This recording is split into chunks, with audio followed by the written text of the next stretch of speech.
بسم اللہ الرحمن الرحیم۔ شروع کرتا ہوں اللہ کے نام سے جو بڑا مہربان نہایت رحم کرنے والا ہے۔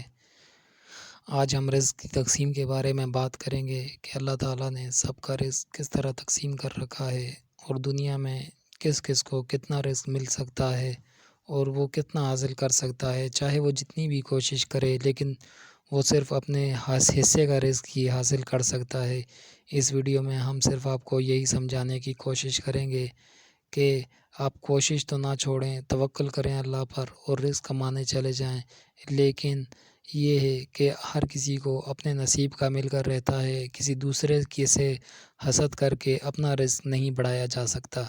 ایک شخص ایک جگہ بیٹھا کچھ دانے کھا رہا تھا مکئی کے، ایک دانہ اس سے نیچے گر پڑا تو وہ شخص بہت اتاولا ہوا اور اس نے اس دانے کو اٹھانے کے لیے اپنا ہاتھ نیچے کیا۔ اسی وقت وہاں پر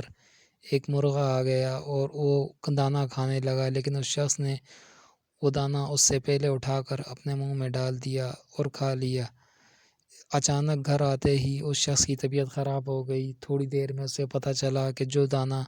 اس نے نیچے سے زمین سے اٹھا کر کھایا تھا وہ اس کے حلق میں پھنس چکا ہے اور نہ اب وہ نکل سکتا ہے اور نہ وہ اسے اگل سکتا ہے۔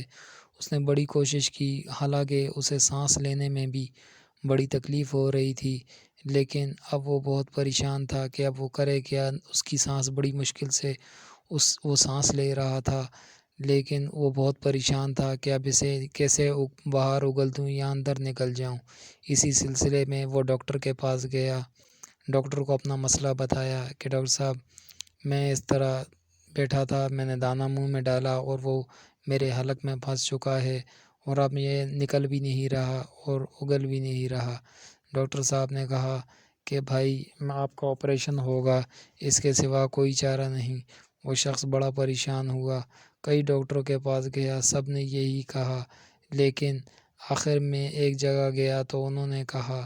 کہ بھائی صاحب آپ کا آپریشن ہوگا، لیکن اس سے پہلے آپ ہمیں یہ لکھ کر دیں گے کہ اگر آپ مر گئے تو ہماری اس میں کوئی گارنٹی نہیں ہوگی۔ تو اس شخص نے کہا کہ میں گھر والوں سے پوچھ کر آتا ہوں۔ دوبارہ گھر گیا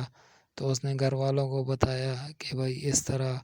ڈاکٹر کہہ رہے ہیں کہ اگر تم نے یہ اپنا آپریشن کرواؤ گے تو تمہارے جینے کی یا مرنے کی کوئی گارنٹی نہیں ہوگی، تو میں کیا کروں۔ یہی اب بس باتیں کر رہا تھا کہ اچانک اس شخص کو ایک چھینک آئی اور وہ دانہ سیدھا اس کے حلق سے نکل کر باہر، منہ سے نکل کر باہر جا لگا اور پاس کھڑے مرغے نے کھا لیا۔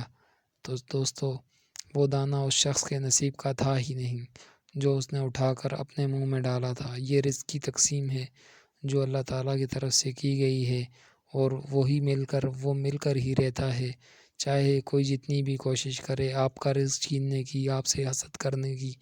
لیکن آپ کا رزق کوئی نہیں چھین سکتا۔ صرف آپ کو اللہ پر توکل کرنا ہے اور اپنے